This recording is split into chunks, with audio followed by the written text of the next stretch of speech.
Next person, Steve.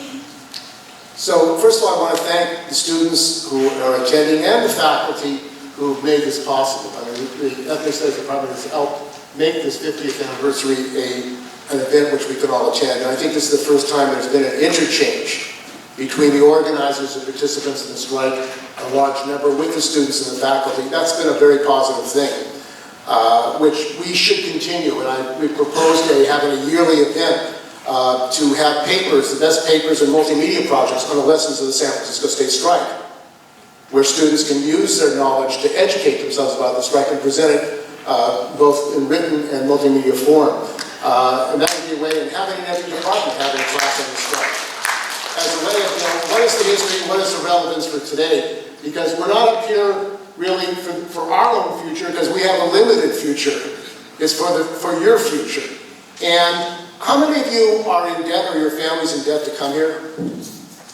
Whoa. Okay. Well, that's called the class struggle. That's called the class struggle, because that means that your lives are being destroyed because you have to go in debt for a public education. That's one of the things that we were fighting for in the straight strike, for open admissions, for free education. Now, we fought for that in the richest state of the country. There are 163 billionaires in California. 163 billionaires. We can't have free public education in California? The only reason, and we have a Democratic majority, a super majority in the legislature, a Democratic governor, and we can't get free public education now? I talked to Phil Ting, who represents San Francisco. Why don't we have an oil depletion tax like they do in Alaska and Texas? You know what he told me? You have to fight for it. You have to fight for it. No, you, if you're not representing us, should get the hell out. Because we have to tax the billionaires and the wealthy and make them pay for a free public education.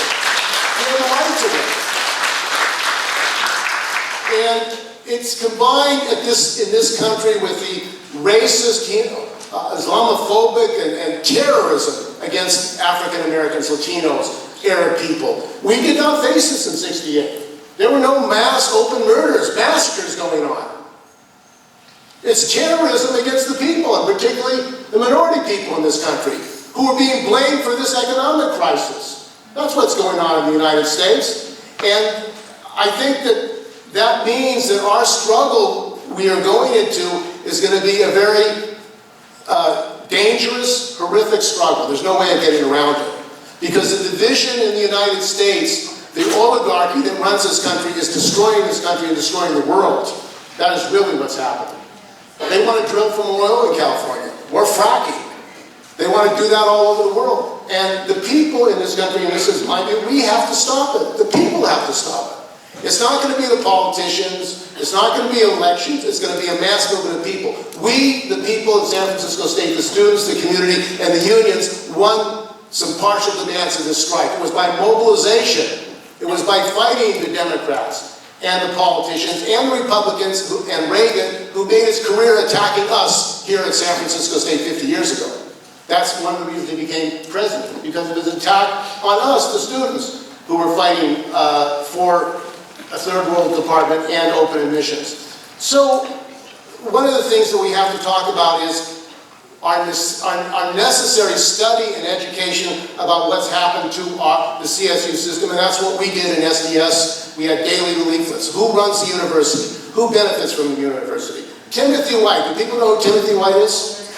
Okay, he's the chancellor. He is the guy that, for example, made an executive order saying that to change the curriculum without consultation of the faculty. Is this a dictator or what? See, they're changing the structure. He also is hit $1.5 billion. There was, what are the fees for the students here? Well, they're raising student fees and going to parking your car. So where is the outcry? And this is the problem of organization. This guy should be gone. This Timothy White and his cabal, his cronies, need to be thrown out. They're corrupt. They hit $1.5 billion. It's not unique. They did the same thing at UC. The president of the university hid money. Why did they hide money? Because they want to privatize, they want to corporatize the school. They want to make it impossible for working class students to go to college. And to borrow money to go to school means you're being popularized. It means when you graduate, you're in debt the rest of your life. And what are you faced with? Temporary jobs, the gig economy. That's what more and more people face. Adjuncts. The adjuncts. I covered the CSU negotiations with the CFA, and adjuncts were saying they could not even pay their student loans back. They have trouble living. These are adjuncts at CSU. What the hell is going on when we can't pay our faculty a living wage, much less the students and the others? This is really what's going on, and this is why there needs to be an education, serious education program about the privatization and the corporatization of the university, the attack on curricula, the extensions that they're doing. They want to have market rate for new classes, and you have to pay market rate in these studies. That's what they want. So these issues can be resolved, and as a matter of fact, they will be resolved, because behind what is happening now is that this country is heading for a major war. And the Trump administration and the conflicts that we're facing now are going to lead to major confrontations. The strike of the General Motors workers, the workers in this country are fed up with the conditions, and they want a future, and young people want a future. We have to start organizing, educating ourselves, and do what we did in '68, and we can do it. We have the power. Thank you.